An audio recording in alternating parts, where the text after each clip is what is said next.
శ్రీకాళహస్తిలోని excise police స్టేషన్లో మద్యం దరఖాస్తుల స్వీకరణపై ఎక్స్చేంజ్ సిఐ లావణ్య ఆధ్వర్యంలో మీడియా సమావేశం నిర్వహించారు. ఈ సమావేశంలో additional excise superintendent Vasudeva Chowdary మాట్లాడుతూ శ్రీకాళహస్తి డివిజన్లో 30 మద్యం దుకాణాలకు ప్రభుత్వం అనుమతినిచ్చిందని, ఈ 30 షాపుల నేపథ్యంలో శ్రీకాళహస్తి మున్సిపాలిటీ పరిధిలో 12 షాపులకు గాను 65 లక్షల రూపాయల డిపాజిట్, బుచ్చినాయుడు కండ్రిగ నందు 5 షాపులకు గాను 55 లక్షల రూపాయల డిపాజిట్, కేవీబీపురంలో 3 షాపులకు గాను 55 లక్షల రూపాయల డిపాజిట్, తొట్టంబేడు మండలంలో 3 షాపులకు గాను 55 లక్షల రూపాయల డిపాజిట్, ఏర్పేడులో 65 లక్షల డిపాజిట్ చెల్లించవలసి ఉంటుందని తెలియజేశారు.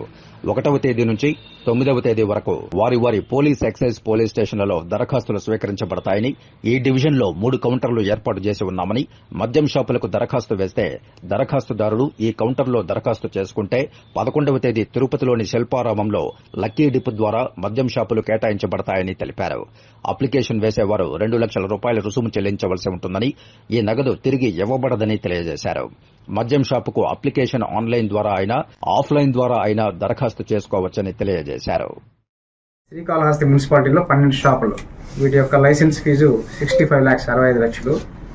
బుచ్చినాయుడు కండ్రిగ మండల పరిధిలో 5 షాపులు, వీటి యొక్క లైసెన్స్ రుసుము 55 లక్షలు. కేవీబీపురం మండల పరిధిలో 3 షాపులు, వీటి యొక్క లైసెన్స్ ఫీజు 55 లక్షలు. తొట్టంబేడు మండల పరిధిలో 3 షాపులు, వీటి యొక్క లైసెన్స్ ఫీజు 55 లక్షలు. ఏర్పేడు మండల పరిధిలో 7 మద్యం షాపులు, వీటి యొక్క లైసెన్స్ ఫీజు 65 లక్షలు. మొత్తం 30 షాపులకు గాను మనం నోటిఫికేషన్ ఇవ్వడం జరిగింది. 1వ తారీఖు నుంచి 9వ తారీఖు వరకు మనం మద్యం దరఖాస్తుని మనం స్వీకరించడం జరుగుతుంది. 9వ తేదీ సాయంత్రం 5 గంటలకి ఎవరైతే క్యూ లైన్లో ఉంటారో వారు మాత్రమే స్వీకరించబడతాయి. 11వ తారీఖున శిల్పారామం అర్బన్ హాట్ నందు ఈ మద్యం షాపులకు మనం లాటరీ నిర్వహించడం జరుగుతుంది.